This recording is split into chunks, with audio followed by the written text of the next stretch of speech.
मराठवाड्यात पुन्हा एकदा पावसानं पाठ फिरवली। समाधानकारक पाऊस न झाल्यानं शेतकरी चिंतेत सापडलेत। पावसाअभावी अनेक ठिकाणी पिकं वाळून गेल्याचं चित्र पाहायला मिळते। शेतकऱ्यांनी कर्ज काढून पेरण्या केल्या, पण आता त्या पेरण्या वाया जाण्याची भीती शेतकऱ्यांना निर्माण झाली। याचाच आढावा घेतलाय आमचे हिंगोलीचे प्रतिनिधी गजानन वाणी यांनी। पाहूयात। राज्यातील अनेक भागामध्ये चांगला पाऊस पडतोय, मात्र मराठवाड्यातील अनेक जिल्ह्यामध्ये पाऊस पडत नसल्यामुळे शेतकरी मोठ्या चिंतेत सापडलाय। इथे वाळू लागलेली आहेत आणि यामुळे शेतकरी वर्गात शेतकऱ्यांनी जी मेहनत केलेली आहे संपूर्ण मेहनत आता पाण्यात जाण्याची शक्यता निर्माण झालेली आहे।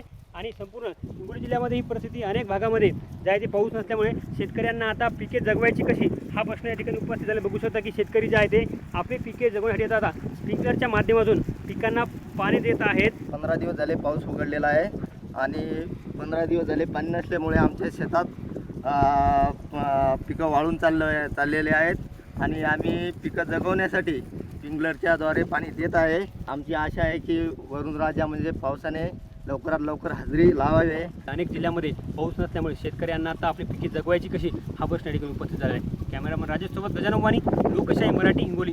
20-25 दिवस झाले पेरणी होऊन पाणी नाही। 15-16 दिवस झाले पिकं वाळून चालली आहेत। जे पाण्याची सोय आहे ते लोक पाणी द्यायला आले आणि कर्ज काढून पेरणी केली आहेत। काय करावं आम्हाला आता सुचेना, पाणी पाहिजे। साधारणतः 1 महिना झाले पाऊस पडलेला नाही आणि मधात जो पाणी पडत आहे तो तुरळक ठिकाणी कुठे पडायला कुठे पडत नाही। त्यामुळे जे पिकं आहे ते अतिशय करपून जाऊन वाळून जात आहेत।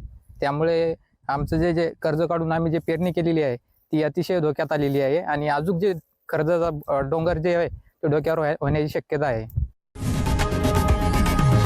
लोकशाही मराठी ऐका, पहा, जागरूक रहा।